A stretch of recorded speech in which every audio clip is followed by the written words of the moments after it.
You are all weirdos. Weird science is the revolution.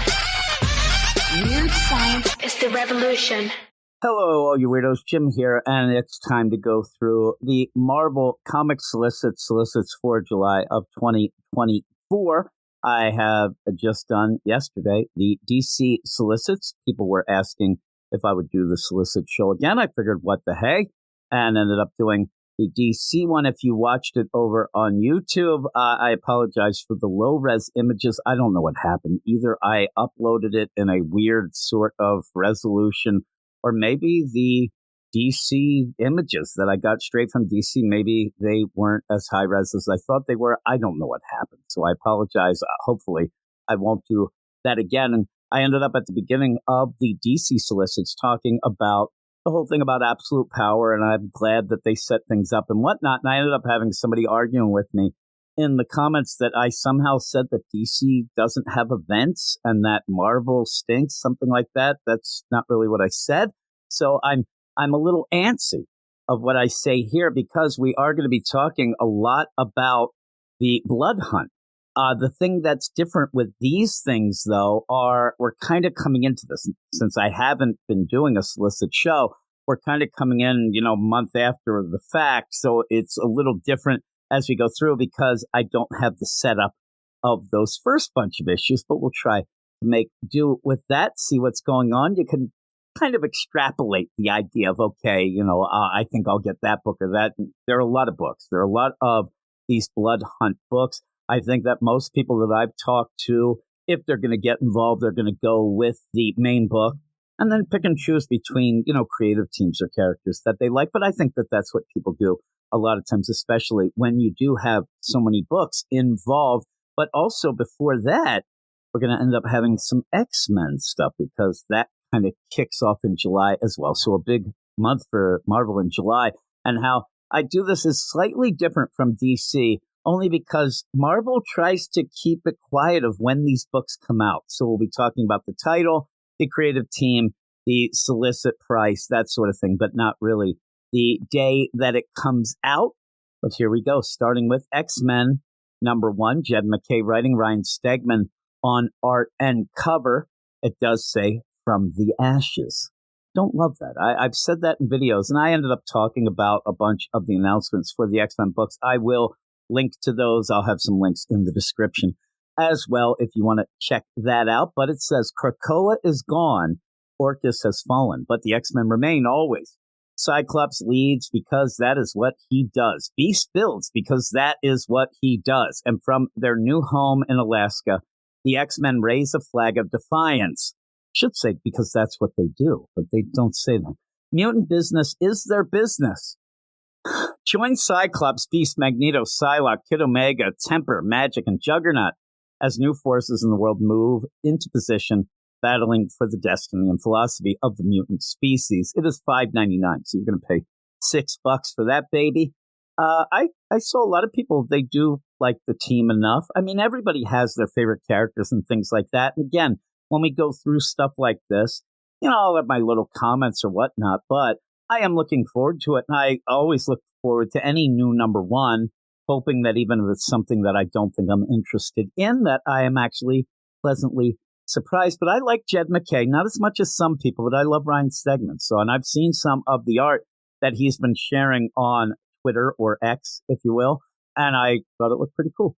Pretty cool. We'll go to the next one, X-Force #1, written by Jeffrey Thorne with art by Marcus Toe.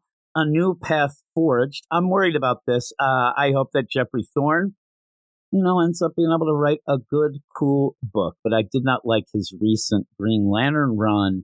But that's not here nor there. This is X-Force, not Green Lantern. I think that you should realize that. The world is fractured.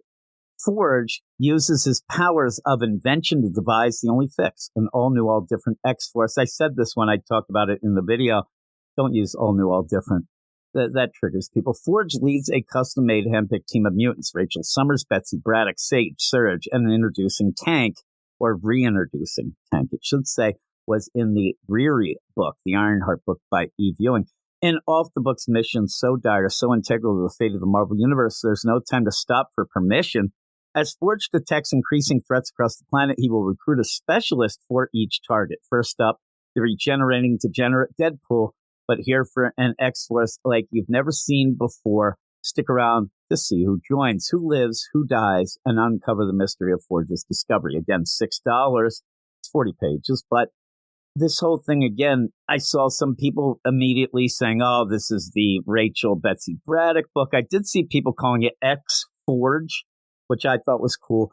A lot of other people say out of the Krakoa era here, maybe we don't need an X-Force team right away. That's, a little over the top for what we came out of, but probably doing some different things. And we'll see. The idea of that kind of, revolving door with guest star there, I hope that it doesn't become, oh, well, we have Deadpool. Oh, this is coming out. Let's grab that person. This is coming.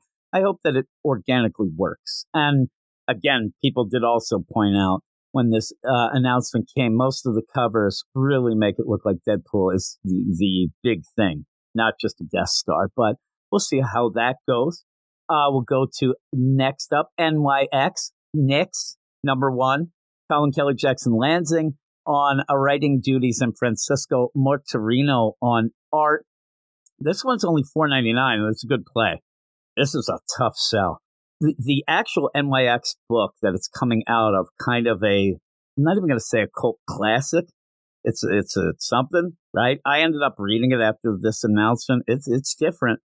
I'll tell you that when it was coming out, it was completely delayed. I think 7 issues ended up taking like 2.5 years. It was that bad. It was really delayed, but it's not something that I think they're really going to redo here. I think that it's just kind of the title, and Marvel does this a lot where they'll reuse titles, but they're not titles that people think anything good of. It's not like the idea of nostalgia and good feelings. It's kind of like, really?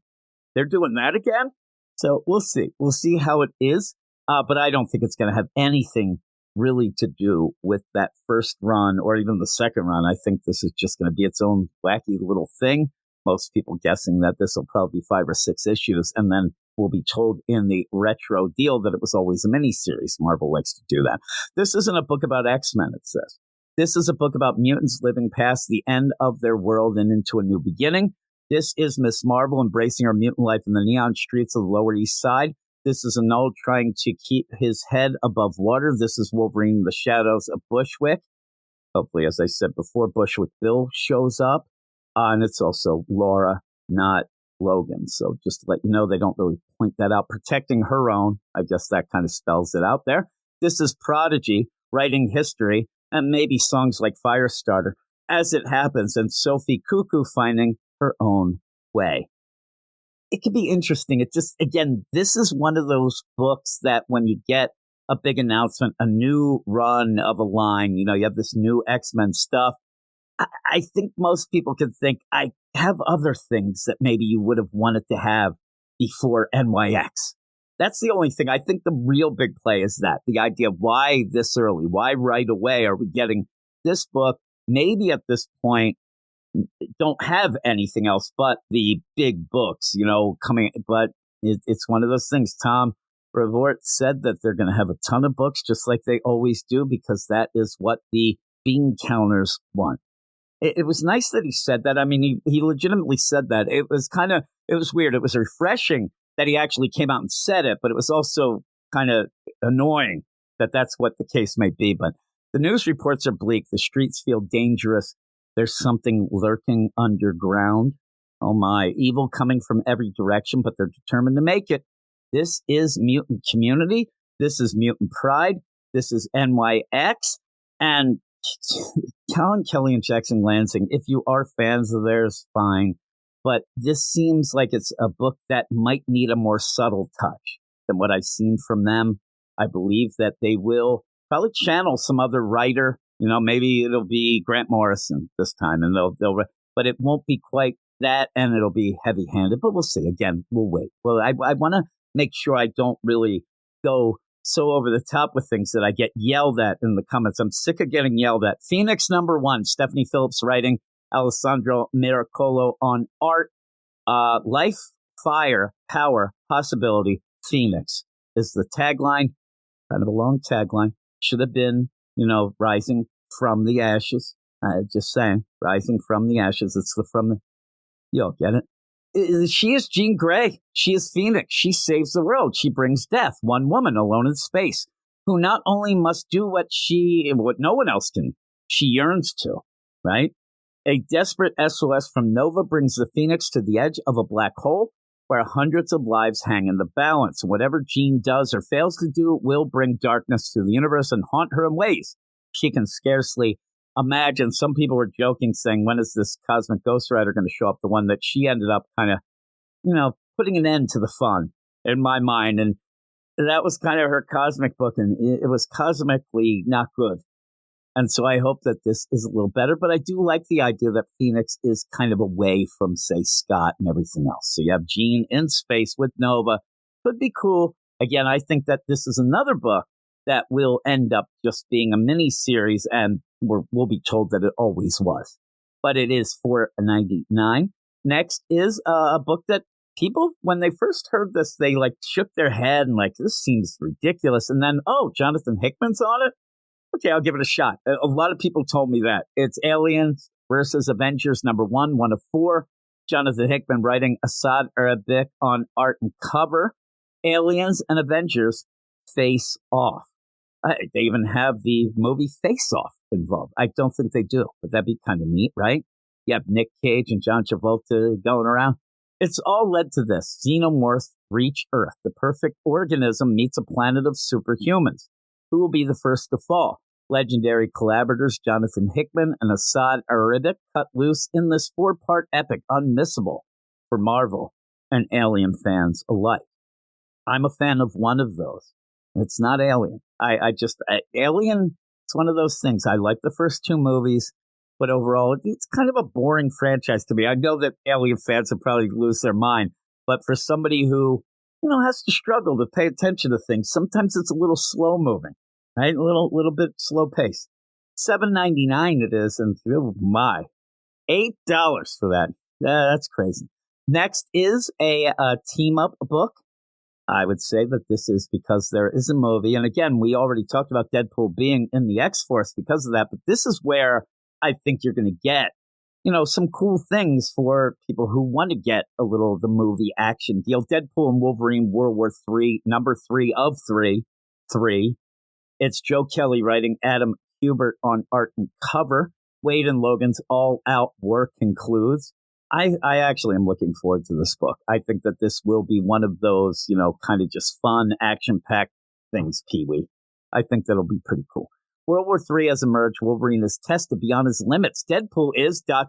no more? Oh my, that has a question mark and an exclamation point. Discover how this drastic showdown figures into the Delta's plans. And with those who watch counting an unending bloodshed, whose will be the last blood to spill? It's the Delta's plans, like the Delta Blues, right? You got that? The epic finale to the Deadpool and Wolverine doubleheader.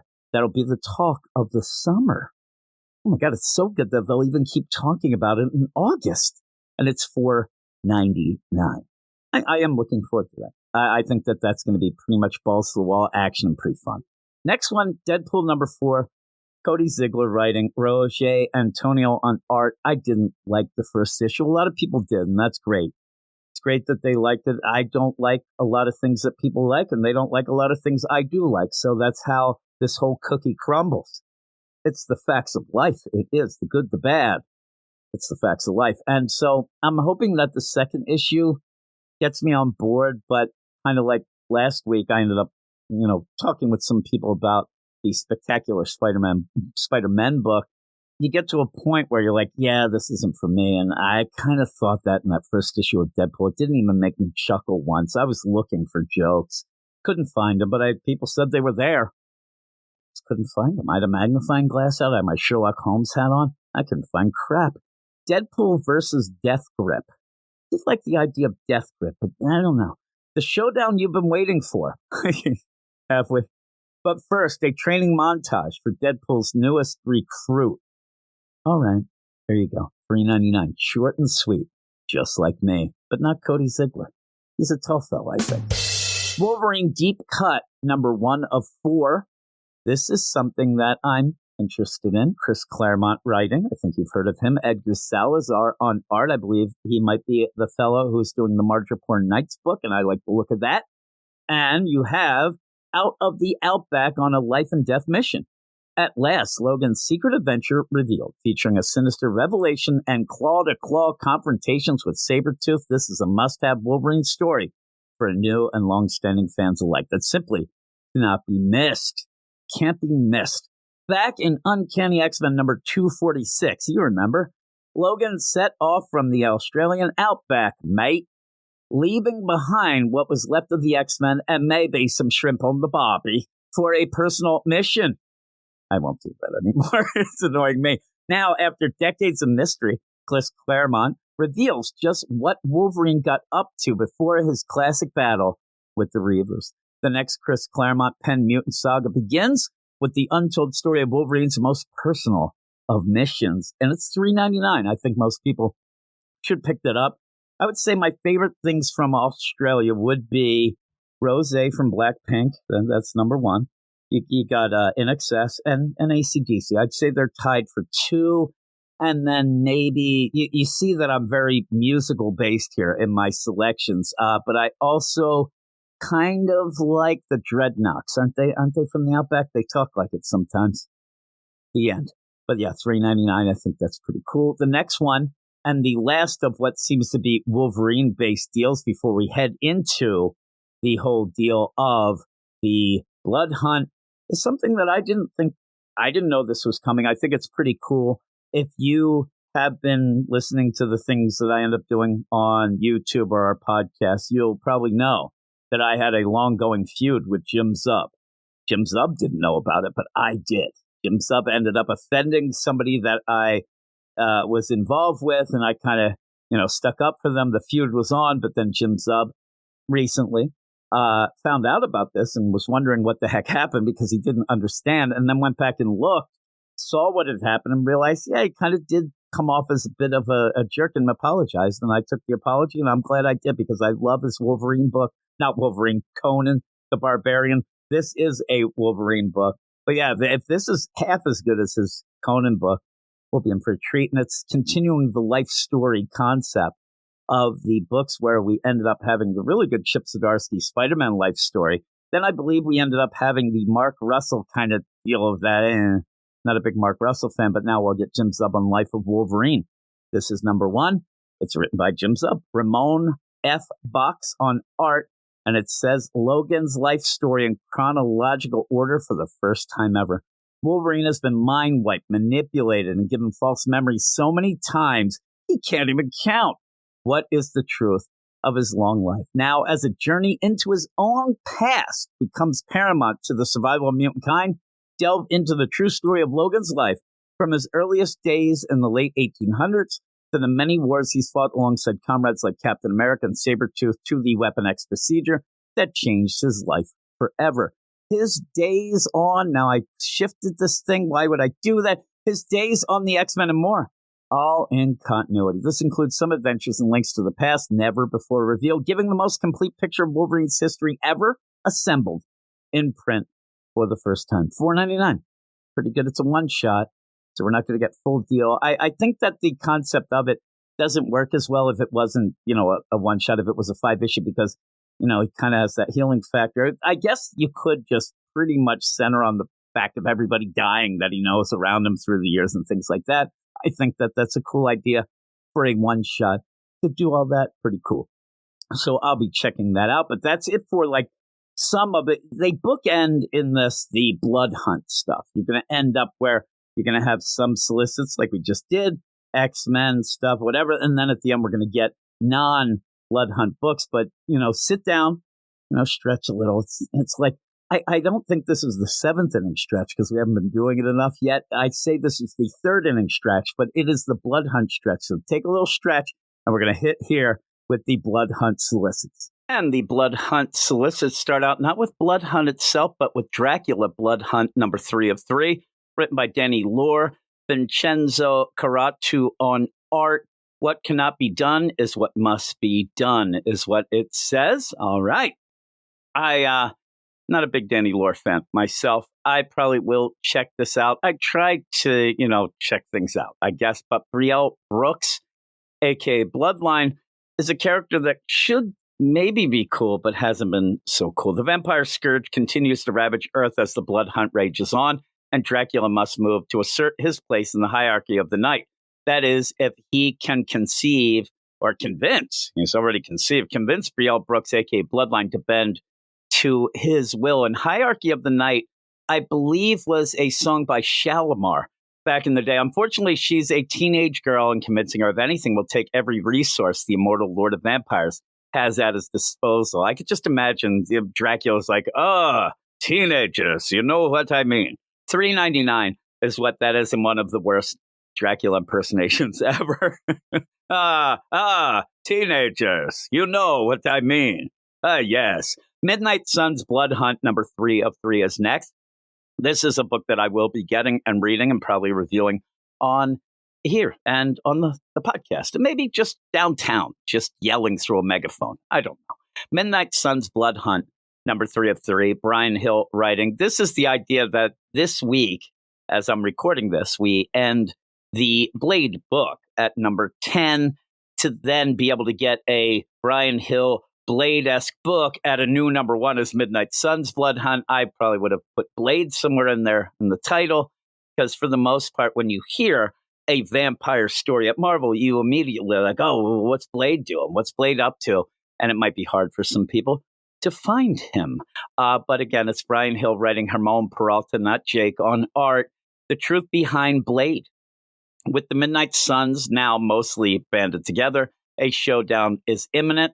And I know there should also still be a Midnight Suns book. I guess there's a Midnight Suns game going on. My man from Buffalo, Brandon, he ended up showing me a screenshot that there is a mission in the game that's called Weird Science. Oh, my goodness. Which means Blade must finally answer to his former comrades. Can Blade be saved? What about his enemies? And what about the future of the Midnight Suns? It is $3.99. Now we're going to get to Blood Hunt, number 505, because yes, July ends Blood Hunt. As I said, it's weird to kind of jump in at the end of this without doing the solicits beforehand of the other months, but we're doing it, right? We're getting it done. Blood Hunt, number 505, written by Jed MacKay, Pepe Larraz on art. And I'll just stop for a second and talk about Jed MacKay. I do like Jed MacKay. I said it already. The thing is, I don't think he should be as elevated as he is. But if this Blood Hunt is good, I think you got it then. I think that the people who keep trying to tell me, because most of the people, when they say, oh my God, he's great, he's one of the best, he's good. And well, what do you like? Oh, Moon Knight. That's it. They don't end up talking about Strange, Doctor Strange, even this Avengers run that's going on is wacky. And in the meantime, did write a pretty good Black Cat book back in the day. But if this event kicks butt, I think then he gets elevated, because it is a big event. I mean, there are a lot of books. So if this ends up being good, I'll go with it. I will agree with people then. But we'll see. Doctor Strange. Oh, yeah. Doctor Strange is presented with a dread bargain. A dread bargain. I wish it was a dreadlock bargain. They're like, listen, you get dreads, and then we'll yell at you because that's cultural appropriation, and then you're shamed and you're out. That was the trick. It's the monkey paw. To gain a chance to save the world, the Avengers ride into a battle they cannot win. The dead battle, it says dread before bargain, a dread bargain, a dead battle, the undead across the globe. Will it be enough? I hope. Will the world be saved? Probably. And now, will it be changed if it is? No. Featuring a dramatic shift for the future of the Marvel Universe. Because as we know, every time something like this happens, we have to end with the tagline of things won't be the same. The Marvel Universe will never, they'll look back at it with anger, but they shouldn't, because that's what Noel Gallagher wrote, to not look back in anger. But really, the Marvel Universe doesn't really care about Oasis. They say that's old people's music. And then I say, how dare you? All right. See, these are the things that end up in my mind. I didn't mean to hit that. I meant to. The Wolfman. There is a bit of a Wolfman later. There's also a Blood Hunt number 505 Red Band edition that's polybagged. Probably something to do with Liam Gallagher, maybe. This is one that it's so brutal, so unnerving. Now, again, we have Blood Hunt number 5 standard. $5.99, right? Then we have Blood Hunt number 5 Red Band edition, $6.99. Does have 8 extra pages. We'll have to see, but I think that the extra, it's just going to be blood, right? Somebody yelling, "Who ordered the steak?" Something like. So unnerving with lasting ramifications for the Marvel Universe. We had to seal it in a polybag to protect innocent eyes from its awesome majesty. They're talking about me. I do have innocent eyes. I can't really see well. That's why they're so innocent. Even when there's things in front of them, they tend to not see it. So innocent, these eyes, these blue eyes of mine. But $6.99. That is. So if you want extreme with a bunch of X's, if you maybe 3 triple X, if you end up wanting blood, gore, all that, you pay an extra $1 for that. That's what you get. Blood Hunters number 3 of 4. A couple deals. This seems like an anthology book. And who wouldn't want something by Sean McKeever, Josh Trillo, and Erica Schultz writing, Lan Medina, Robert Gill, and Bernard Chang on art. Pretty good art team. And I have a soft spot for Erica Schultz. I said it in a recent deal where I think Erica Schultz does, tries to do her best. She's often given things that might not be that great, but she does good things with them. Josh Trillo just ended his Blue Beetle run this week, and I don't like that book, and I think he's kind of garbage. And Sean McKeever, I don't really know. Here we go. Dr. Doom has used his iron fist to keep his entire nation of Latveria safe from the vampire menace. But when a new threat arises elsewhere, Doom personally intervenes with a vengeance. I'd like to see if they would do it, and people have said the way that you can get the big two back or to have the DC versus the Marvel. And we talk about the idea of, who would battle who? And, you get classic deals. But I do need a Black Adam versus Dr. Doom. They don't physically fight. They just throw shade at each other's countries and get really angry. Because every time I read anything with Latveria, they all end up, kind of all going together. I think they just shake their fists at each other. And then they realize, you know what? We should team up and just get mad at everybody else. And that'd be a pretty good team up. A villain team up of Dr. Doom and Black Adam would be awesome, right? Elsewhere, in a remote farmhouse, a group of ordinary humans fight for survival against a bloodthirsty menace known as Hell Cow. You didn't think we'd get through this event without a Hell Cow story, did you? I'm sure most people are hoping, not thinking. And in the ongoing saga, Dagger and Elsa Bloodstone, that's where we get the Erica Schultz, reluctantly team up with the deadly White Widow in order to survive the night. Witness the formation of the soon-to-be legendary Blood Hunters. Soon-to-be legendary at the end of an event. Yeah, Dub. I also, I guess the Sean McKeever is Dr. Doom. Josh Trillo comes in with his nonsense Hell Cow story. And then you get Erica Schultz to get the Dagger and Elsa Bloodstone deal. Sounds pretty cool. But we also have another Blood Hunters, 4 of 5. Not the same full out, teams here. This is what we get here. Fabian Naceza, Mary Sangiovini, and Erica Schultz. So Erica's there, I would guess. Continuing the Elsa Bloodstone story, I'd like Hallows Eve to show up, say what up, hang out.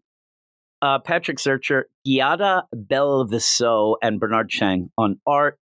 A sexy cover by Greg Land. It says, when Earth's skies go dark, it attracts the attention of the Silver Surfer. See the Blood Hunt event from an entirely new and cosmic perspective. Then Satana. I was going to say Santana. I thought maybe we had a concert going up in here. Where's Rob Thomas, right? Then Satana and her basilisk intend to show the invading vamps exactly what happens when you cross the daughter of Satan. Hopefully they're vamping it up. And finally, Hallows Eve. We get it. Hallows Eve enters the fray, joining Dagger, Elsa Bloodstone, and White Widow for a final showdown with the vampiric hordes. But the end of this tale, and I said hordes, by the end of this tale is just the beginning for the Blood Hunters. All right, I guess. I mean, an Erica Schultz book with Dagger, Elsa Bloodstone, White Widow, and Hallows Eve. It could be worse. Maybe I could say, if you go into it and that's like a 4-issue mini, you just have fun with it. I'm telling you, I have a soft spot where I think that she's decent enough. $4.99. That a book is. You have Avengers number 16. We're going to get some tie-ins now. Jed McKay writing, CF Villa on art. Blood Hunt tie-in. Baron Blood strikes. Oh my, I hope it's like he's picketing. And then you have to get support, you write the sign, honk if you like cookies. And then they're like, oh my God, everybody's supporting Baron Blood. Why would this happen? They're actually supporting cookies, not Baron Blood. And Baron Blood, just having them around the cookies is such a turnoff. So they should get them away from them cookies. Captain America must battle a vampire overrun Hydra. All right. Will Cap's ragtag group of heroes be able to handle Baron Blood's army of vampires? Probably. And what about rescuing the hordes of civilian prisoners? What about it? I love questions in Solicits as if they actually want answers. Like, it's like, will Cap's ragtag group of heroes be able to handle Baron Blood's army of vampires? Somehow I've read it and I'm just spoiling it. Well, actually, they do. They end up sending Baron Blood to hell, where he ends up sitting with Satana while they listen to Santana and Rob Thomas. That's what you get when you ask questions. And what about the hordes of civilian prisoners? I'm going to guess they're set free. Plus, what's next for the Avengers emergency response team? Who knows? $3.99. So these questions. I'm just doing a Solicits podcast. I don't want to be grilled. What is this? An interrogation? I'm going to start Kaiser saying this shit. They end up, what happens to these civilian prisoners? Empty coffee cup. That's what the hell happens. $3.99. Doctor Strange number 17. Again, Jed McKay. Pascal Ferry on art. You end up having Blood Hunt tie-in. Friend turned foe.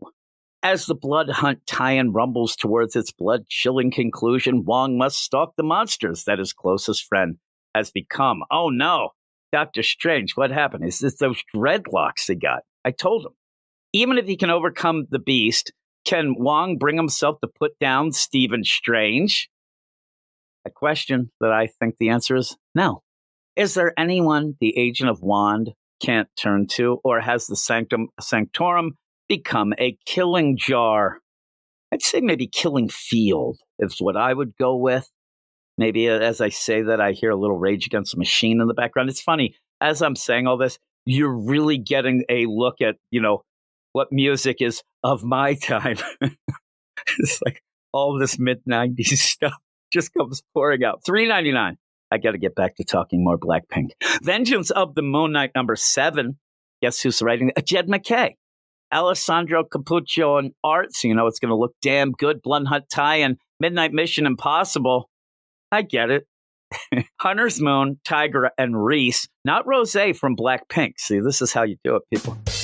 Launched their bloodiest offensive yet.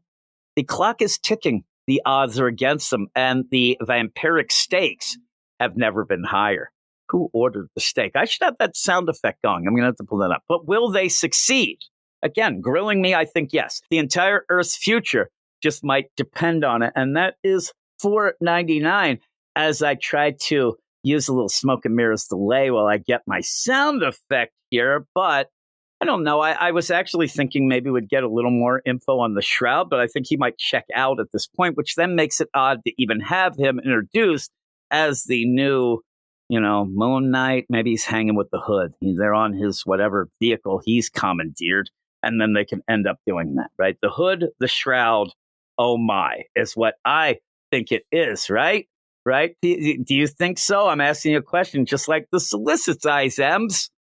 Ay. And then I went and did this, and somehow I'm way past where I was. All right, this is really wasting time here. The next deal is Wolfman or Werewolf by Night. I don't know why the Wolfman. I said Wolfman. Werewolf by Night, Blood Hunt number 1, right? Who ordered the steak? There we go. All for that. Jason Liu on writing. Adam Gorham on art, and you have, as the Blood Hunt wreaks untold havoc across the Marvel Universe, one of those affected in most unexpected ways is the Werewolf by Night. He's going to be the Wolfman Draculus. Imbued with the new abilities, a new look, and a dangerous new direction, this Werewolf by Night is unlike any you have seen or known before. I would say if he's not just a Werewolf by Night, then you are correct. You're correct, sir. I've not seen anything quite like that. Starring Jake Gomez. This is one tie-in no Blood Hunt reader should ever be without. Who ordered the steak? It is a one-shot, $4.99. I'm guessing, the way that this kind of goes, I'm guessing this is to set up some real nonsense book that's going to come out afterwards that, I'm telling you, they have tried. They even had damn Taboo from the Black Eyed Peas. They didn't get Fergie, but they got Taboo. He couldn't make it work, right? You had that, and now they're going to change it up. It's the one character that they'll end up changing completely like this, and not one person will say anything about because they won't even know. There you go. There's a question for you. Black Panther Blood Hunt number 3 of 3, written by Cheryl Lynn Eaton. I'm not familiar with their work. Fareed Karami on art. Same goes there. The Deep Sea finale. All right. Black Panther must battle Atlantis in an underwater temple that holds the key to the vampire's power. Will the gods help or harm the protector of Wakanda when his spirit is mired by vampirism? And what of T'Challa's exile while he has been sneaking around within the Wakandan borders? Can this lost son finally return home? Some of that seems interesting, actually. It sounds a lot like a Black Panther Indiana Jones a bit. So I would say that that's a version of a indie Black Panther book. See, you could go with that. I don't know. $3.99. Union Jack the Ripper, Blood Hunt number 3 of 3. I remember when I heard this announcement, it made me giggle just like that. Kevin Scott writing. I know Kevin Scott has some fans. I'm not one of them. Kev Walker on art. Blood begets blood. Okay. Yeah. Where are we going to get that blood's thicker than water deal? Are we going to get that? I don't know. Union Jack's one-man war on vampires comes to a head. Now, we have in this the head. Earlier, we had Lou. It's all in the toilet, I hear. But what will he sacrifice to save his country? I don't know. $3.99. I'm sure the Noel and Liam Gallagher are waiting with bated breath to see what's going on in jolly old England. The next is Hulk Blood Hunt number 1. This is a one-shot. Philip Kennedy Johnson. And if you have been reading his series, if you're reading The Incredible Hulk, and if you've been watching the videos here on the channel, the book has had a pacing problem, but also had a problem where Nick Klein, awesome art, he kind of stepped away to have Danny Earls show up to talk this Frozen Charlotte nonsense story that looked horrible. So thank God I'm here to tell Danny Earls' own art here. Oh my, what lies beneath? I don't know. Hulk and Banner's quest to save Charlie's soul leads them through the Old West town of Old Tucson. Population 1. That's like my love life. But the last man in town has a heck of a story to tell. Before the night ends, Hulk and Banner will learn that there's a lot more than meets the eye in Old Tucson. Isn't it always? Oh, Tucson, you suck. And that there's a lot more under the desert floor. I've never been to Tucson, but I bet it sucks. Take that, Tucson. I'm getting angry now. I don't know why. I also want to call it Toucan, just to piss them off even more. Either of them could have guessed. Don't miss the spine-chilling chapter of the Blood Hunt event. So what you're doing here is you have Philip Kennedy Johnson using the Blood Hunt event to continue his regular story, but doing it in the stupid way that he's been doing by really not doing anything but Monster of the Month. All right, I get it. Hey, Danny Earls. By the way, Tucson, you suck. $4.99. I'm getting all fired up now. I get these. This is like a third wind. At the beginning, I was really tired, and now I'm raring to go. Amazing Spider-Man Blood Hunt number 3 of 3. Justina Ireland writing, not Kathy Ireland. Again, showing my age. Marcelo Ferreira on art. Morbius is the one man close enough to a cure for vampirism. Oh, that Morbius! What a movie, right? You know what I'm saying? Oh, what a movie. The vampires of the world cannot allow that cure to be reached. Yeah, why would they? Spider-Man has Misty Knight, Colleen Wing, and the Lizard on his side. Now I think that Justina Ireland was doing one of those, dark web tie-in deals back with Misty Knight and Colleen Wing. It didn't really do much, but okay. And the Lizard, because that. But it won't be enough, it says. All right, thanks for telling us. Spoiler alert, it won't be enough. $3.99. That's probably too much. Strange Academy. I love Strange. Oh, Blood Hunt. Strange Academy Blood Hunt number 3 of 3. Daniel Jose Older on writing, and Luigi Zagaria on art. I've never met somebody personally with the name Luigi, but I really do want to. It's a cool name. The kids have found the Darkhold and are ready to cast the spell to destroy all vampires. Don't do it, kids. There's always a monkey paw. There's a cost to magic. That's one of the things that I learned in the Strange Academy book. They said it all the time. There is a cost for magic. It's usually like $3.99, but if you have a backup, it's $4.99. You know what I mean? But they don't have the power to do so. Will Dr. Doom help them? Maybe, aided by Black Adam? $3.99. Miles Morales, Spider-Man, number 22. I keep looking as I say these, like, is this Tom? It's tie-in. Can't get away from it. If you aren't into Blood Hunt, you're going to have a couple months where you're not into much at all. So pick and choose. People, Cody Ziegler writing that Miles Morales travel foreman. Well, I do like that. Did some good backup art on Hulk. Somehow you get Danny Earls involved. I don't get it. Blood Hunt tie-in. If you can't beat him, bite him. Miles Morales' life is utterly transformed. If you expected me to laugh there, you don't know me. Vampirically speaking, and he's not the only one. Vampires are swarming NYC. It's now NYV, if you know what I mean. And Miles' biggest ally just became his worst nightmare. Oh, my. New York Vampires. That'd be pretty cool. They could make like an X-Men book on that one. Wolverine Blood Hunt, number 3 of 4.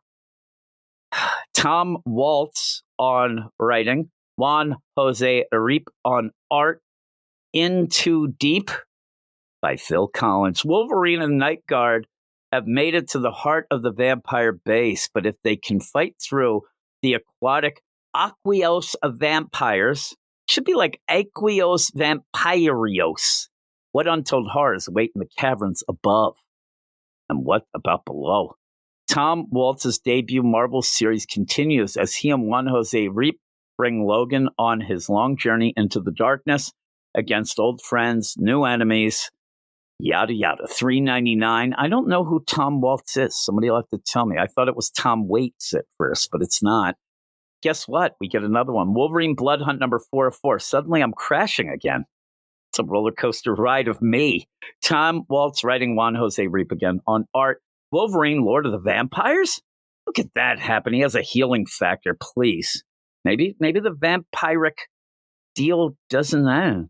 Betrayal lands Wolverine in a precarious spot under the viperic thrall of his enemies with his healing factor stunted. There you go. See, they solved it. That's pretty good. And the apex of the renegade vampire scheme at hand, Alyssa takes her place as Queen of the Vampires.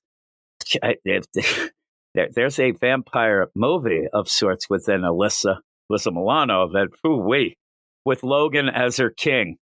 This is really, really like the set deal of me with these stupid old rev. Shocking finale to Wolverine Blood Hunt might just be the beginning. Alyssa and a vampire, those two things go together very well. I'll tell you. Fantastic Four, number 22. I actually was going to say that this can't possibly, it's a tie-in. Ryan North writing, Yvonne Forelli on art. Blood Hunt tie-in, One Last Hope. Alicia Masters and Reed Richards and the survivors of New York are lost alone against the vampire menace, and Reed's exhausted. So am I from these solicits.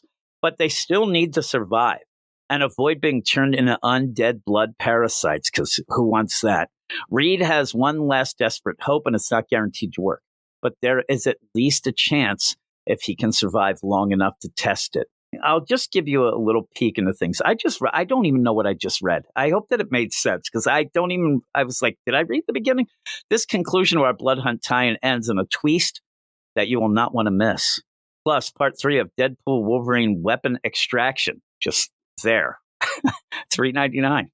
X-Men Blood Hunt Psylocke, number 1. Steve Fox. That's with an X and an E.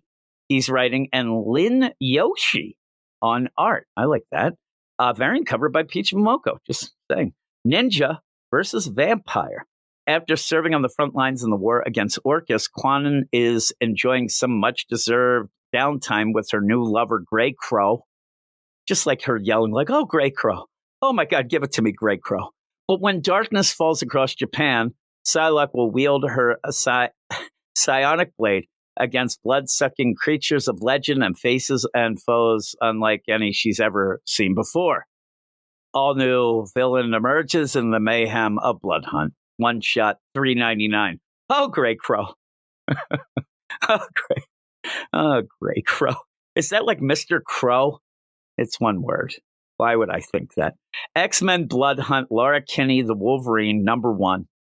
It is written by Stephanie Phillips, and it's Robert Gill on art. The bloodiest rescue mission yet. The vampires will stop at nothing in their bid for supremacy, including capturing mutants for hellacious experiments to boost their own power, but not on Laura Kinney's watch.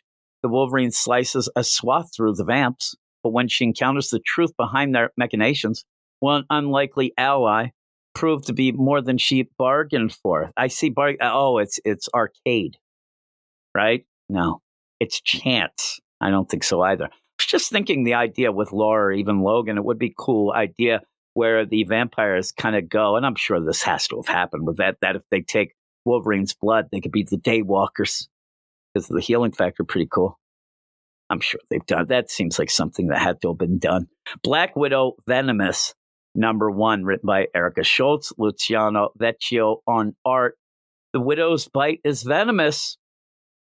Natasha Romanoff, the infamous spy known as Black Widow, didn't go looking to bond with an alien symbiote, and pretty much nobody wanted her to, but here we are. But a good spy works with all the tools available to her, and boy, does she have a lot of tools around her.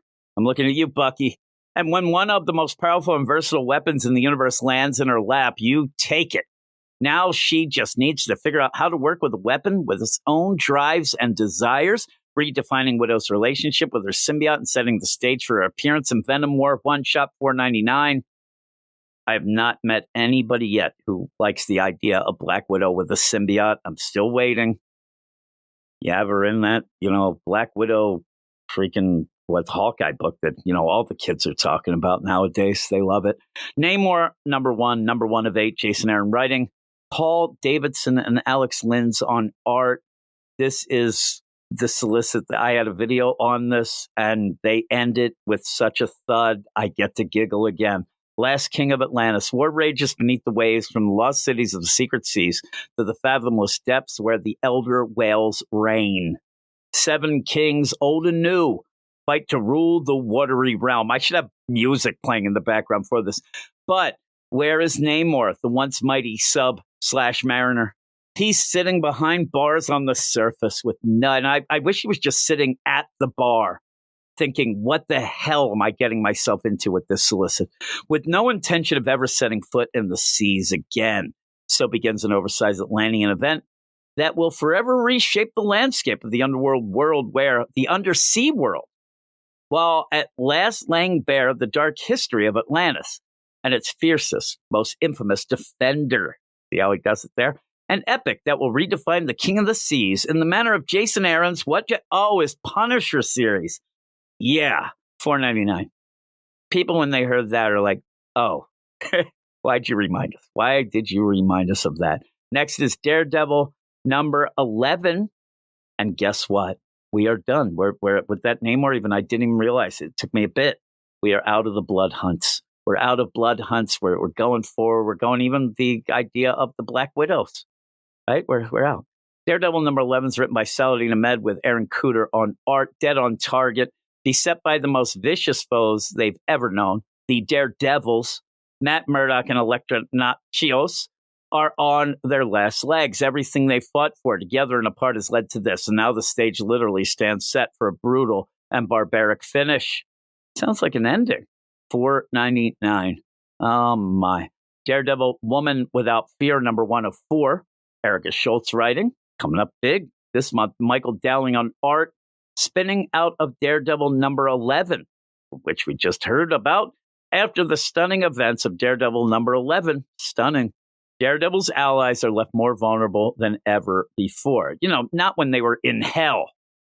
This is worse. If they're able to survive, it will fall to Elektra and Matt Murdock to not only save their city as Daredevil, but also protect the people they love and the most, as they are targeted by some of the most dangerous, violent elements the Marvel Universe has to offer. Bullseye, probably, right? couple other guys. They come into town like they did already a million times, and they start shooting up. Yo, where's Foggy? Where's that Foggy? I want to get at him. Where's that Cole? Remember Cole? They haven't had much of Foggy and Cole in the current book. $4.99. We'll see. Ultimate Black Panther number 6. Here's the ultimate stuff that people do like, but it's starting to get a little, stretched out early, and it's weird. I have a theory in my mind because this week's book is Ultimate Spider-Man, the one that everybody loves. It's a bit of a yakety-yak issue. The pacing feels off. There's a little preview of it. I will have a video on the site here on, what is it called? The channel. So you can check that out. But yeah, the pacing's off in those books. I think it's waiting for the Ultimates book where things start to hit with superhero-y stuff then. But Ultimate Black Panther's one where it's already kind of dragging. Brian Hill writing, Carlos Nieto on art. You have Black Panther's daring trial to face Ra and Khonshu, which we're already doing. While T'Challa has sought to grow his power, so too have the forces of Moon Knight. And with access to a unique new resource, Ra and Khonshu are stronger than ever. I think they get that big-ass moon thing that they found at the end of the last issue, right? How will Wakanda, or they'll just get, more vibranium? Probably both. How will Wakanda stand in its resistance against the kings of the upper and lower kingdoms? Probably by getting the middle ones, right? You always go for the middleman then. You try to avoid the middleman in certain situations. When upper and lower kingdoms are fighting, you don't have any other choice. And is T'Challa prepared to bear the consequences of tapping into such dangerous wells of power? I think he is. $4.99. Ultimates number 2. Dennis Camp writing. Juan Frigiri on art. Shocking secrets of the Ultimate Universe revealed. And this is what I'm talking about. When the Ultimates comes out, we're going to have the hard-hitting deal. We'll end up getting Tony, all those things going, where then it opens up the world to then allow. I think that what Hickman is doing with all 3 books, telling Brian Hill and also Pete Momoko, listen, you can't go big yet. And it is affecting things like the X-Men. Now, again, this might be completely not real or whatever, but in my mind, people want, oh my God, we want more X-Men. We want traditional X-Men. But you can't do that yet. I think once this Ultimates book comes out, you're opening up the world. As of now, they're doing smaller stories, trying to get you in line with the characters. And I think that all the books should be better for it if it happens. I'm crossing my fingers because I really like all of them. But my ranking is Spidey, X-Men, Black Panther. A lot of people, switch that Black Panther and the X-Men, but that's fine. And we'll see how the Ultimates does. But it says Captain America reckons with the Maker's dismantling of nations by visiting the White House, leading to a massive brawl between Midas and this young band of freedom fighters. But Midas has been holding a superhero hostage as a power source, right? We'll have to see who that is. I'm sure everybody will have a lot of guesses, but that opens up more things, see? Plus the dark history of what used to be the United States of Earth 6160. Again, I think that, what I'm saying, I don't think it's crazy. It's just crazy enough to work. But I think it is that play of they think you have to get character work until the whole world opens up, and then you'll start expanding the rosters and getting towards what would be a more traditional feel. Though I don't think Ultimate X-Men will quite feel traditional to most people for maybe a while, if ever. $4.99 though for the Ultimates number 2. Ultimate X-Men number 5. Peach Momoko writing, Peach Momoko on art. The New Mutants face their first enemy. Maystorm isn't the only mutant with electric powers, and Noriko Ashida is here to make sure she knows it. A fun summer festival turns haunted and dangerous as spirits and surges collide. Plus, the Shadow, who has been haunting Armor, finally reveals his true face. These seem pretty cool. I said at one point, I think it's like a New Mutants or a Young Mutants book rather than, say, a traditional full-out, X-Men, $4.99. Ultimate Spider-Man number 7, Jonathan Hickman writing, Marco Cicchetto on art. The Ultimates return. New arc starts here. This is what I'm saying. After their intense battle with the Kingpin, Green Goblin, and Spider-Man both know they aren't as ready to reshape the world as they hope. Harry and Peter get to work, while Ben and Jonah work on the truth, or the paper.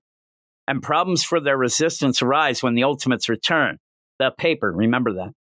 $4.99. Now, that's the Ultimate stuff. I still love the Ultimate stuff. I really do. The pacing is a little off right now. I think people are looking, especially at an Ultimate Spider-Man, to be that savior book each and every time it comes out. Like, oh my God, I just read Amazing Spider-Man and it stinks. I need that Ultimate. So a down issue is going to hit harder. It's going to feel like it hurts more, but you got to keep it in perspective. Spider-Man Reign 2, number 1 of 5. They're going to say in this, I have not read these solicits ahead of time. They're going to talk about most infamous story, notorious story. And the funny thing is, I ended up on a show with Kari Andrews, the writer and artist of it. And he really was pushing the idea, that people took that Spider-Man Reign. Oh, it wasn't, radioactive sperm that killed Mary Jane and all that. But he'll certainly go with the idea of pushing what he's doing as quote unquote notorious, quote unquote infamous, all that. So, he's trying to have his cake and eat it too. When after I was on that, me and my man, Matt, who does the Marvel stuff with me, we ended up reading through and did a show on our Patreon on Spider-Man Reign. It wasn't great. I know a lot of people really crap on it. I don't think it's as bad as people say. It just felt incomplete at points. It felt kind of bare bones by the end. But at the beginning, I actually was enjoying the first issue or so, issue and a half. And then it kind of did get a little wonky. But it's back to the Amazing Spider-Man's future. Award-winning writer-artist Kari Andrews returns to the world of Spider-Man's dystopian future in his sequel to the landmark, genre-defying Spider-Man Reign. Maybe I'm wrong. They're not saying, I swear to God, they would say it, but it doesn't look. And who is the new Black Cat? What tragedies and triumphs await this older, grizzled Peter Parker? Peter isn't the only one who's aged, though. Wait until you see what happened to Miles Morales. Oh, no, Miles. Probably let himself go. Probably, he's like, yeah, well, I'll just let myself go. Cody Ziegler's writing me. Why should I care? $4.99 is that. Then we go to Amazing Spider-Man, number 53. Zeb Wells writing, Todd Nuck on the art, covered by Ed McGuinness. Pretty cool. Secret Revealed meets Spider-Goblin. This has been spoiled, but if you don't want spoilers, I should have said at the beginning, a lot of times, obviously, when you get solicits, there'll be spoilers. But following the shocking events of number 50, Peter Parker is a changed man. He's now Spider-Goblin, kind of like 5 months ago.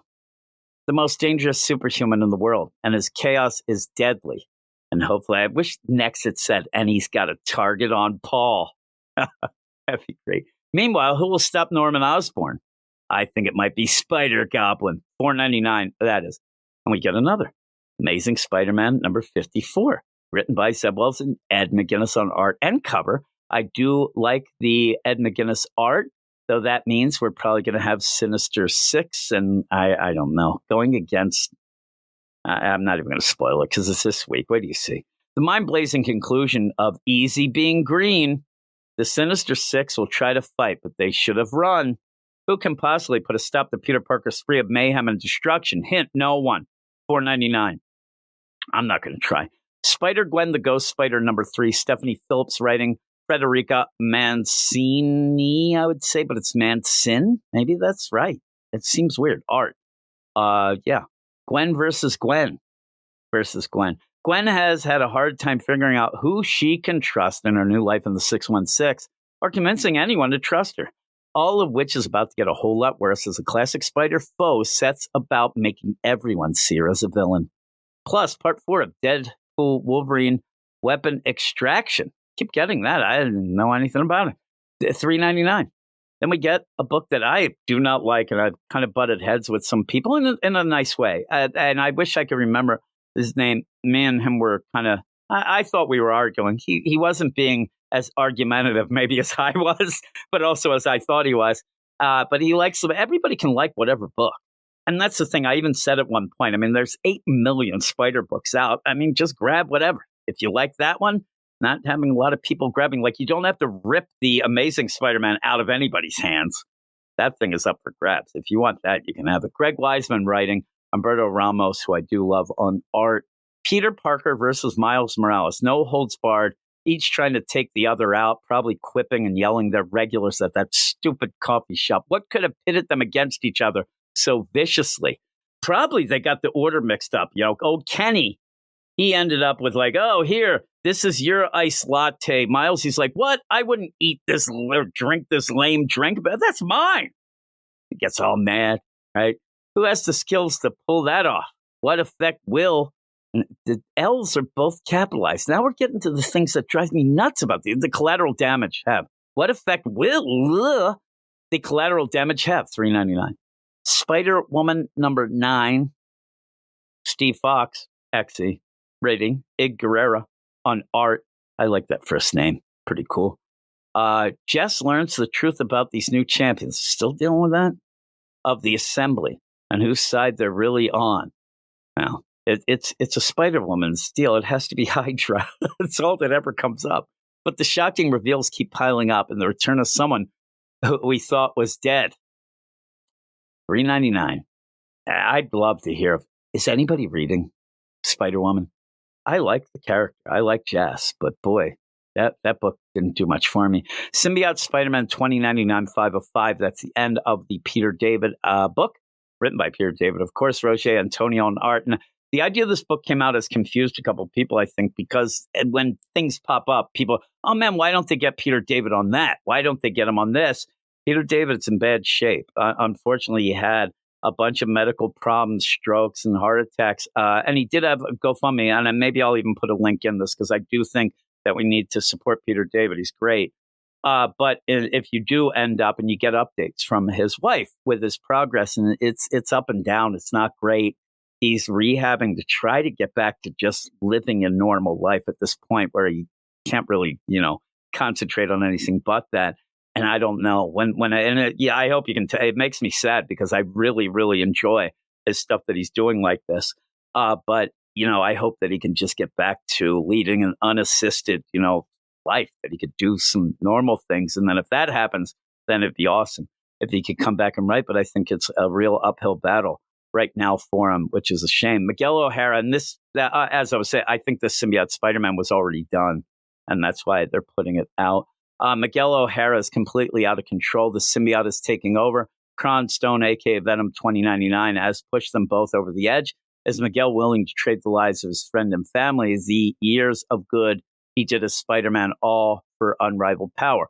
All of Nueva York will be Spidey and Venom battlefield for this climactic conclusion. And I ended up, people are saying, because I wasn't reading the Spider-Man 2099, the things back in the day and whatnot, and this seems to continue or finish a story from before, something like that whole deal that they are doing with these. But I think that they're doing this so that he can get a little bit of money. So please go and buy this if you want to support him. Or like I said, go to the GoFundMe. But I wish they would, I kind of think they should have put something on the cover, or even have a page inside that says, hey, listen, Peter David's having problems. He didn't have insurance, all these things. Please help him out. Maybe have some links to things and stuff like that would have been cool. But we'll go on now. I'm sad. Venom number 35, Al Ewing writing Cafu on art. What I yell when I end up slapping, it's like, Cafu, I yell. Probably offensive. Venom War Prelude. I'm trying to cheer myself up. Brock against Brock. Against Brock. Following Carnage's battle with Venom and his assault on the Garden of Time, Eddie Brock, all the Eddie Brocks, are in a free fall. Like Tom Petty, literally. The future of the entire Earth and all of time is now at stake for both Eddie Brock and his son Dylan. They have a glimpse. They have glimpsed terrifying visions. This is a weird written thing. Visions of each other's future as Venom. For calamity to be averted, can either Brock suffer, the other to live? I don't know. $3.99. I'm reading this. I have not read Venom in years. I ended up, I think I stopped before it even got in double digits. This just seems like it's continuing that nonsense. Right away, when I hear Time Garden, I'm out. I think that might have been a 2000s band, right? Oh, that's Savage Garden. Wasn't Time Garden. Venom Separation Anxiety, number 3 of 5. I need to pick me up. Somebody, I need a shot or something. Somebody give me a shot. David Michelini on writing, Gerardo Sandoval on art. Venom Separation Anxiety. I forgot what we were talking about. Torn to pieces. The stronger the Purple Man grows, the weaker Venom becomes. Eddie Brock races to stop the walking, reality-altering weapon of mass destruction from unleashing untold horror. on the entire world. But an entire army of superpowered foes stands in his way. Every death, every innocent life not saved will be on Eddie Brock's head. Damn it. $3.99. Spider-Man Shadow of the Green Goblin 4 of 4. Another one of those. Let's dive into a little bit of a, between the pages backstory deal from back in the day. J.M.D. Mateus, Michael St. Maria on art. This is one of the biggest things I learned because I thought it was Michael Sta period Maria. And then I was told I'm an idiot. And then they also told me that it was Saint. Get it? Green Goblin Rising. Peter Parker must stop Proto-Goblin, but is he strong enough? Witness the birth of the Green Goblin as there's no coming back from the choice Norman Osborn makes in this issue. I would think there wouldn't be. $3.99. Now we're going to go to, these things don't end. Venomverse Reborn, number 2 of 4. Philip Kenny Johnson, cool. Adam Warren, okay. Chris Garuso, don't really know. Al Ewing, writing. Not a big Al Ewing fan. I know he has fans, but I'm not one of them. John McCree, Chris Garuso. Oh, he's a double feature. Danilo S. Aberuth and more. I'm really rooting for that and more. I think it might be the Professor and Marianne. That's on art. It is, look at here, Across the Venomverse. That old Beatles song. Symbiotes have long taken hosts all over the multiverse, and this issue brings a mix of the all-new with the returning favorites. First up, Philip Kennedy Johnson brings us a brutal take on Venom, born in the Age of Vikings. Ay. Then Adam Warren brings us the return of the final biological life in his universe, the Venom of Venom, the end. It says, the Venom of Venom, the end. Plus, Chris Garuso brings us a tale of mini Marvel's Venom. And of course, it's all framed by the current Venom mastermind. Let's call him a hotshot, will we? Al Ewing, with artist Danilo S. Beyruth. And this just in, Jim is going to do the Venom that sits around and does jack crap. The Venom of Jim is what it is. The Venom of Quakertown. $4.99. Spider-Boy, number 9, Dan Slott, writing Nathan Stockman on art. And I think that at this point you are realizing that Marvel has a hell of a lot more books than DC. If you watch the DC Solicits show and then you get into this, I mean, we still got a bunch. We still have like a mini event to go through. Hey. Spider-Boy versus Spider-Verse. I'm going to start really talking. I'm going to be like the Micro Machines guy. Is what I'm going to do now, right? You won't understand because I won't say anything. I'm just going to make noises. And then like go, like in the middle of it, or make some quips like this. I guess so, right? Could I do that? Bailey Briggs, the one and only Spider-Boy, is trapped in the web of life and destiny, tumbling through the multiverse, featuring at least one spider you've seen before, but never on these mighty Marvel pages. I guess that means from the movie. Maybe someone out there will find a way to get his life back. I do believe that this is pointing towards possibly this book ending with maybe a 10, maybe 12. But I like Spider-Boy. I think that he is a cool character. Unfortunately, it seems like Dan Slott just is like meandering a bit. But I do end up like him, though. This book at one point had, and if it continues this way, it's complete bull crap. But it's had a backup. Then the backup kind of became less of a backup. Then it was kind of a mid-up. And then you end up paying $5 for 17 new pages. Scarlet Witch number 2, Steve Orlando, good guy, not a great writer. Jacopo Camagni on art. Scarlet Witch is trapped in a realm where her survival depends on the strength of her will and the benevolence of its overseer, the Queen of Nevers. That's like that. That's what I call my wife. Oh, she's just the mistress of no, is what I call her. KNOW, because she's smart. And Darcy Lewis, convinced Wanda's never coming back, chooses to bet Lot kills survival on the aid of a sworn enemy. I don't know what the hell that just said. $3.99. Giant size Silver Surfer number 1, written by Matt Groom. Just want to point out, Matt is M-A-T. That means like people wipe their feet on them and stuff, right? That's what I think. Written. Tommaso Bianchi on art. Terrax the Tamer is determined to escape the Silver Surfer's shadow for once and for all, and to do so, he has created a deadly trap that the Surfer cannot escape. Probably like somewhere a world without like waves, right? Because he surfs. Isn't that what he does? Yeah.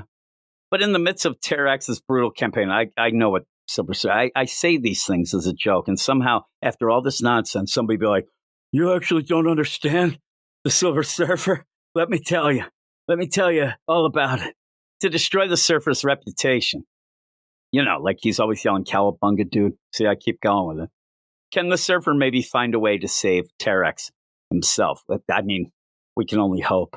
Plus a reprint of Silver Surfer number 80, to add a bunch of, a bunch of nickels to the price, in which the Surfer is caught in the crossfire in an epic throwdown between Terrax and Morg the Executioner. $6.99 one shot, that is.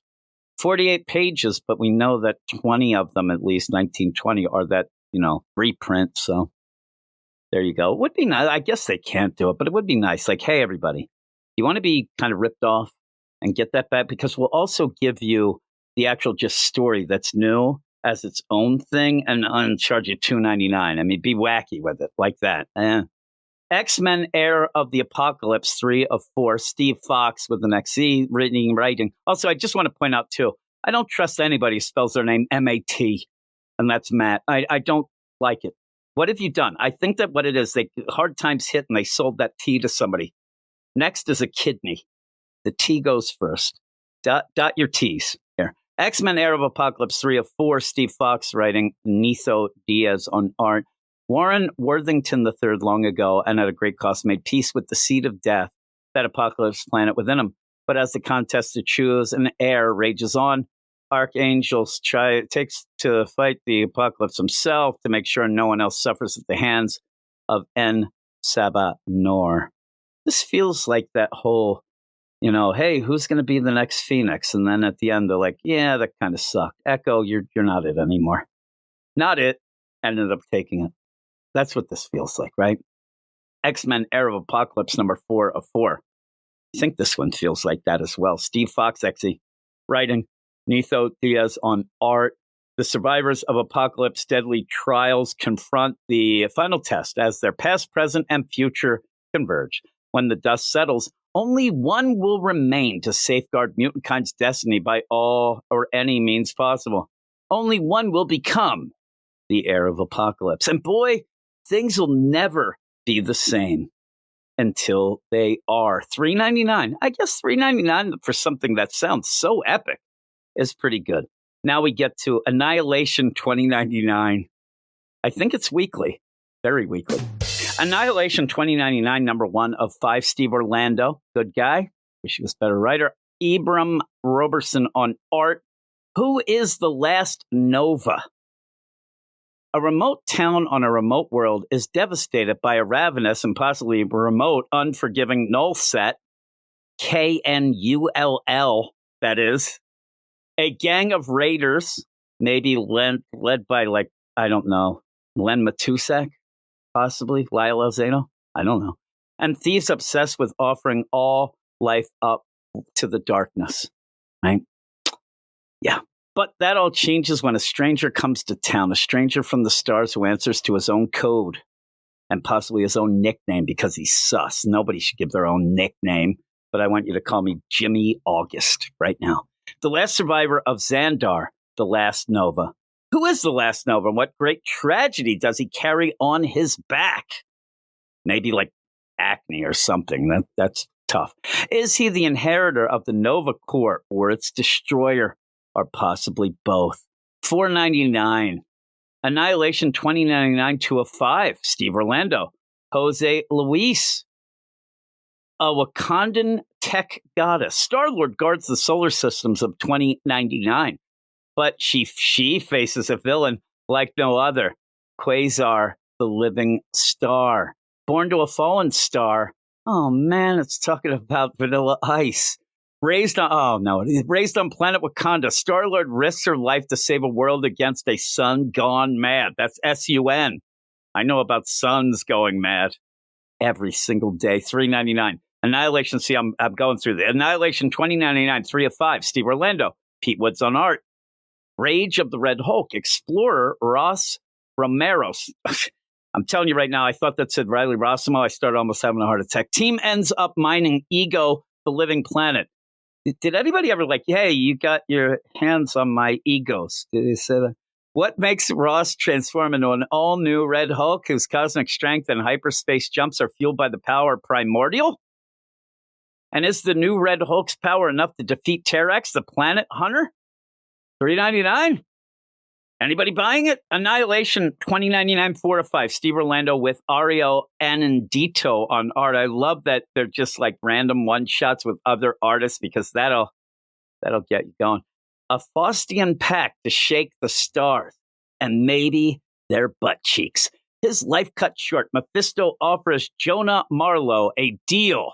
More time among the living in return for his soul. What life is that, Jonah Marlowe? I ask you. Now he collects souls for his master as the Silver Surfer of 2099. But he can do the devil's bidding no longer. It's Mephisto versus the Silver Surfer with a galaxy of souls on the line. Catch the wave. $3.99. He's a surfer. Annihilation 2099, 5 of 5. Let's guess who this one will be about. I say, I'm looking now. Oh, it's the Draculas. Steve Orlando writing, Dale Eaglesham on art. I haven't seen much with Dale Eaglesham. I like Dale Eaglesham. First contact with the Impaler. After a derelict spacecraft crashes on an alien world, the wreck reveals a deadly discovery, the Draculas. I'll tell you, it makes me giggle to call any vampire. I don't even care how little just call them all Draculas. It drives people nuts, especially horror movie fans. We're like, man, there's a lot of Draculas in this. This 30 Days of Night. They get so angry. It's so fun. But this is a planet terrified of the daylight. They would be. I'd love it. It's like daylight ends up being, because it's not in capitals, but if it was, then I'd be like, oh, daylight is the hero. Now I'm making myself cough. Excuse me, which Dracula couldn't love more? He loves that daylight. Soon, he's their hero. When a Darkhawk attacks from the stars, Dracula fights back. But does he want to save the planet or make it the first world in his new empire? Who ordered the steak? $3.99. That's the Annihilation 2099 deal. I don't know. This 2099 stuff with Steve Orlando might be the death nail in that. Well, most people might say, well, it didn't have anything anyway. Hellverine, number 3 of 4. Benjamin Percy writing, Julius Ota on art. The hunt for Hellverine. Hellverine. They keep saying Hellverine. It's funny to say. It makes me kind of smile. Will stop at nothing to accomplish his mysterious mission. Hellverine? What is he? But what is the pentangle? That's a proportional to the heat of the meat, I heard. And how will their own plans influence the Hellfire Destroyers? The hunt for Hellverine is on as Logan makes a discovery that'll change him forever. $3.99. Get Fury, number 3 of 6. Garth Ennis on writing, Jason Burrows on art. The Viet Cong have Nick Fury in the infamous Hanoi Hilton prison. Even a man with Frank Castle's specific skill set, which gets shown off in a brutal fashion, this issue will not be enough to get in, get Fury, and get out. I mean, who ordered the steak? Making matters worse, Castle isn't the only party trying to get Fury. $3.99. It's rated max. That's awesome. Invincible Iron Man number 20. Jerry Duggan writing. Andrea DeVito on art. Rather have Danny DeVito, but Andrea will fill in quite nicely. The war is over. And here's the list. The war with Orcus is over. What does the future hold for Tony and Emma Frost? Hopefully for their sake, a little less Jerry Duggan. And it's $4.99. We keep on, the hits keep going. I'm telling you, Amazing Spider-Man Annual number 1. Derek Landy writing. Ron Lemon, Sarah Pacelli on art. It's good to get somebody else, but Sarah Pacelli, because, yeah. And it's only an annual. Somehow an annual get delayed 7 months. The Time Stone Bearer, a.k.a. Overtime, takes on Spider-Man. We haven't seen him in a while. Okay. I don't mind this. The Infinity Stone stuff, right? I haven't had that in a while. The Infinity Watch. Time travel versus spider sense. The Infinity Watch grows and the universe is in deep, deep trouble. Plus, the Death Stone bearer has arrived. Derek Landy and Sarah Pichelli's annual linking story marches on with more surprises than you can handle. I can't handle two. One's enough. One surprise is enough. My old ticker, it can't take it. $4.99. Immortal Thor annual #1. Al Ewing writing, Baldione and Sarah Pichelli on art. It's just Baldione. It's like Prince. Infinity Watch. What? Infinity Watch Part 3. This first one, okay, it does say that. Where's 1? Maybe I missed it. I guess Part 2 was Amazing Spider-Man. Immortal Thor is 1. Maybe it was the month before. I don't know. Now I'm back. Faced with the menace of Utgard and a prophecy of his own doom, the son of Odin sought out the legendary Power Stone to aid his fight. Only 2 things were in the way. And I hope he means Power Stone, that awesome Dreamcast fighting game. Pretty good. Firstly, the mighty champion of the universe, which shrank to match Thor's own, was also questing for the stone. Secondly, the stone is now inside a person, the Prince of Power, probably in a prison wallet. Plus, Derek Landy and Sarah Pichelli continue the journey of the Death Stone bearer and the scar it will leave on the universe. Maybe from a prison wallet. $4.99. Don't ask. If you don't know what a prison wallet is, do not look it up. Miss Marvel annual #1. Aman Vellani, actress who plays the part, and Sabir Pirzada, the writer that's screwing up anything I think Aman does. Because Sabir Pirzada, garbage. Written by them. Giada Belviso and Sarah Pichelli on art. A lot of Sarah Pichelli. We get these annuals going. We have Infinity Watch Part 4. That makes hero or villain. This is the question multitude must answer as he stands at the crossroads of his own destiny, bonded to one of the Infinity Stones and brimming with power, but no purpose. Will a run-in with Miss Marvel be enough to tip the scales toward good, or will multitude's guilt drag him down? They're going to get on the scale and say to be continued. That old joke. That's fat shaming. We don't allow that. Don't miss out on the Marvel Universe shaking saga continues here. True Believers, plus Derek Landy and Sarah Pichelli bring Nick Fury into the story. But what ties him to the Infinity Watch? Maybe a band. $4.99. I don't mean Oasis, though. By the way, I should mention the idea. If you are still around, if anybody's still listening, and you haven't really watched anything on the channel, you're like, is this guy like normally like a jerk like this? Is this guy a wackadoo? The answer is yes. And this is tame. So there you go. Little commercial. People say that I'm not really good at self-promotion, but I disagree there. Incredible Hulk #14. Philip Kenny Johnson writing, Nick Klein on art. Thank God. Teaser weapon extra. Oh, there's a variant cover. I thought that was like the big, hey, this is it. Teaser weapon X Hulk does things. As Banner struggles to escape the terrifying mindscape in which Hulk keeps him prisoner, not doing much, that Banner. Charlie's soul is trapped inside a nightmare of her own, and she'll need both Hulk and Banner if she has any hope of escape. I'm reading this, and it dawns on me that we're going to have to get at least an issue where we're of the mind Charlie in the frozen Charlotte doll, right? Meanwhile, the mysterious eldest is watching Hulk's every move as her plan to free the Mother of Horrors takes shape. And here's the thing with Philip Kenny Johnson. He does this with a lot of his books. He does it with a lot of issues.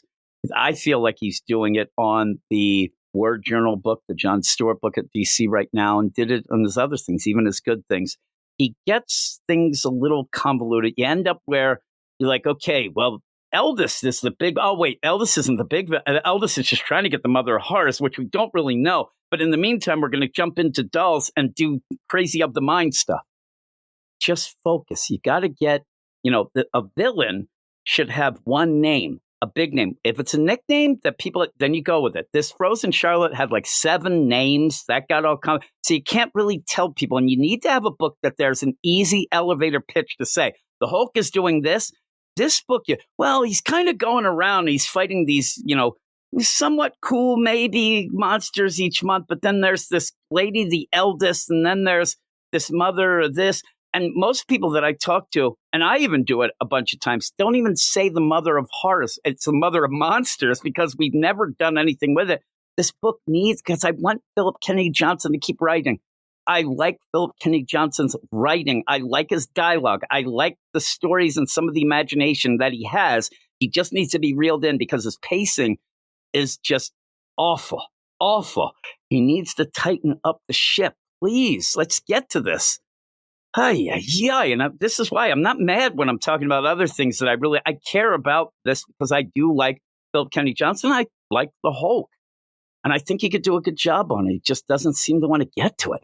And we get a glimpse at just how far back her grudge against. See, here we go. It says we're gonna see a plan about freeing the mother of horrors. It's finally taking shape. But in the meantime, we get a glimpse at just how far back. Now we're going to go back in time to see the eldest pissed off. We could assume that. $3.99. Immortal Thor number 13. Al Ewing writing, Jan Balzadua on art. I'm not reading this book at all. That Roxxon issue last week was just cringe. And I know it was supposed to be, but it still was cringe. Enter Hercules. The son of Zeus sought Thor out for Tyrannos' wheel, had turned for the Olympians too. And two gods, another guy with this pacing. Things just keep going. The Tyrannos' wheel just keeps on a churning, like Journey sang back in the day. Love that Journey song. Tyrannos' wheel in the sky keeps on a turning. And two gods together might solve such a mystery. The trail took them to a wasteland of snow and ice, to terror and treachery, and to an old foe of Hercules at the height of her dread power. New series artist Juan Balzadua draws the story of the immortal Thor, and the Night Mother's vengeance. I think we have to get a lot of these writers, and Al Ewing, not my cup of tea. I say that because he's British. I'm trying to, get in with him before I insult him. I just don't like his stories. He's not the type of writer that I jive with. But in that, Philip Kennedy Johnson, Al Ewing, we could come up with a bunch of others, get them in a room, and have it on just one whiteboard that just says pacing with like 80 exclamation points, and then just have somebody there with one of them big, pointers, slamming it into the thing until it breaks. That's all they're doing. Don't even say anything. Just keep pointing at the pacing. $4.99. Captain America number 11. J. Michael Straczynski and Jesus Saez on art. Writing, J. Michael. It's another book. I was really looking forward to this, mainly because of that Lansing and Kelly debacle before it. This is boring as well. Get him in the room too. Steve Rogers finds the last change agent, someone who can change the direction of the world forever, and maybe, give you 4 quarters for $1. By dying, he says. Maybe they mix it up too, 5 dimes, and then somehow they give you 9 nickels. Because they're always doing that. They're always trying to rip you off at the arcade. And as Steve who would get nickels in an arcade? And as Steve wrestles with the morality of his task, a member of his inner circle is moving to betray him. Lovely. $4.99 plus part 2 of the Deadpool Wolverine weapon extraction. Captain Marvel number 10, Alyssa Wong. Jan Balzadua on art here as well. Alone at last. One more fight to win it all. To save everyone. Carol Danvers is the only one who can do it, if anyone can at all. Surprise, 80 other insert characters can't. Call him Miss Marvel. They tell me she's pretty good. The captain lies bleeding on the crystal plains of the negative zone. Can she get up, just stand up one more time? Yeah, she's in the negative zone, as we like to call it, Reddit. $3.99. Why is she at Reddit? I don't understand. Sensational She-Hulk number 10. This book's still going. Rainbow Rowell on writing. Andres Guinole on art and cover.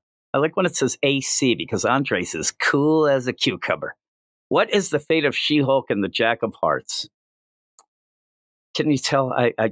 This is the penultimate solicit for the show. Thank God. Again, thanks all those people who suggested I do this. I'm gonna go to bed with. I'm gonna write your name down on a list. I'll get you. What is the fate of She-Hulk and Jack of Hearts? I said it twice now, and I still don't know. Their love has blossomed over the last 2 years of this She-Hulk story. Their love is like a tree in the forest that did, in fact, fall when nobody was looking. But this issue will define it for the future. Thank God. I've been waiting. I couldn't stand it. 10 issues and all this time of bated breath. Oh, my God. She-Hulk and Jack of Hearts. What will happen? I hope she doesn't send Jack off, right? I know Sus Gabe reviews this book. I don't know why. I got to get a hold of him. He does, and if you don't know, we have a site, the Marvel Comics review site, WeirdScienceMarvelComics.com. Again, I'm really bad at self-promotion, but Gabe does the reviews there, does it on the WeirdScienceDCComics.com site as well. He's the written guy. He's a man of the words, of the paper and pencils, right? So he's doing this, and you'll have issues come out, like I think it was the first issue of Ultimate Spider-Man, right?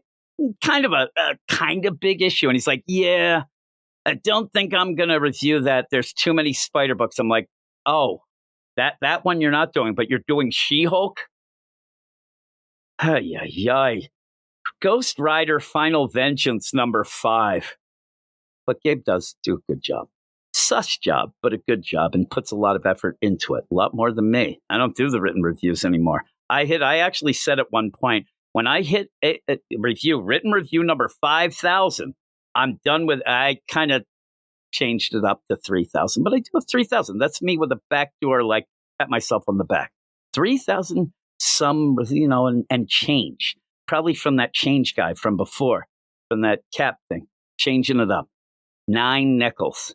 This is it. This is the last one. If you have been playing at home, you might realize that we haven't talked about Ghost Rider Final Vengeance. Well, here we go. Ghost Rider Final Vengeance and Final Solicit #5. Benjamin Percy writing, Danny Kim on art, Johnny Blaze versus the Hood. The grudge match you've been waiting for is here. Who has been waiting for that? The only people who are waiting for it is like the Hood. That don't make no damn sense. Bring back Johnny Blaze. Get him away from that stupid spider. That's what they've been. They're not waiting for the actual fight. They're waiting for Johnny Blaze to kick the Hood's ass. The grudge match you've been waiting for is here. But can Johnny bear to be joined to the spirit of vengeance again? I hope so. Who ordered the steak? And with the fate of Chicago, the Windy City, the old sea that they used to call it, hanging in the balance, can he afford not to? I mean, really, the fate of the Marvel Universe and deep dish pizza lovers are, and really, they're susser than Gabe. Deep dish pizza is nonsense. It's a mess. I'm already a messy eater. I have an eating problem. I can't get it in my mouth. Then you have this soup nonsense that they're telling me is a pizza. It's like a pot pie pizza without a top. And I hate the pot pies that they make without the top. That is, the crust is the best part of the pot pie. It's definitely the best part of that. And, the juices with the crust. That's the best part. Why limit it? Why open it up then? Just looks like a deep dish pizza, a chicken nonsense deep dish pizza. Because pot pie, I only go with chicken pot pie. I'm not a big fan of beef pot pies, though. I am a fan of the English, meat pies, but that's kind of different. They're more mini, and that's I'm half British. My mom's from England. She's also a jerk, so I'm half jerk as well, which you can kind of tell by the end of this. But that is it. Enough family talk. Thanks, everybody. Thanks for suggesting that I go through this. This was quite the journey. And hopefully next month I'll gather up the oomph. I'll be doing this each month. It seems like at least, here's the thing that happens, though. The DC one seems to be doing pretty well. I'll put up this Marvel one, and then it won't do, and everything's trickled down economics here on the YouTube channel. But I'll keep doing it because it does allow me then to mention things while we're reviewing the things. Like, hey, you want to hear what nonsense comes out in July? I'll be doing that. But yeah, it's pretty cool. But a lot of books coming out. I'll tell you right now, I've been struggling to find a lot of books to like from both Marvel and DC. There's always stuff to find. There's always some good books. But because of my struggle, and if you listen to this week's reviews from Marvel, and even it's rough. But I actually got my man Zach, if you've heard, he did a couple things with me and even solo on the Marvel podcast and even some videos on the YouTube channel. Me and him are starting a indie show this week, actually. And as we do it, we'll have an indie podcast, but in the YouTube side of things, we'll have individual videos and put out more and more indie reviews, because as I see it with myself, I need to like comics. I don't like to come on YouTube and bash everything. Some people like that. I don't like that. It makes me sad. I'm an emotional fella. And so I wanted to like something, and it seems like manga has this thing where I put a manga review, because I love manga, but you put a manga review, you get flagged, you end up getting shut down. Screw that. We're going to do indie stuff. But there's a lot of good indie stuff out there, a lot of cool stuff, say the Ghost Machine stuff, the Energon universe, the Massive universe. There's a lot of really cool stuff. It seems as if indie stuff is kind of rising as the big two are having problems. So we're going to deal with that. So look for those, as well as the standard stuff from Marvel and DC as well, because you can't just forget them, right? But that is it, as some dogs going nuts outside. So thanks, everybody. I hope you enjoyed this. And like I said, I'll be back next month. Almost next week, but next month to do it once again. So thanks, and I'll talk to you all later. You are all weirdos. Weird science is the revolution. Weird science is the revolution.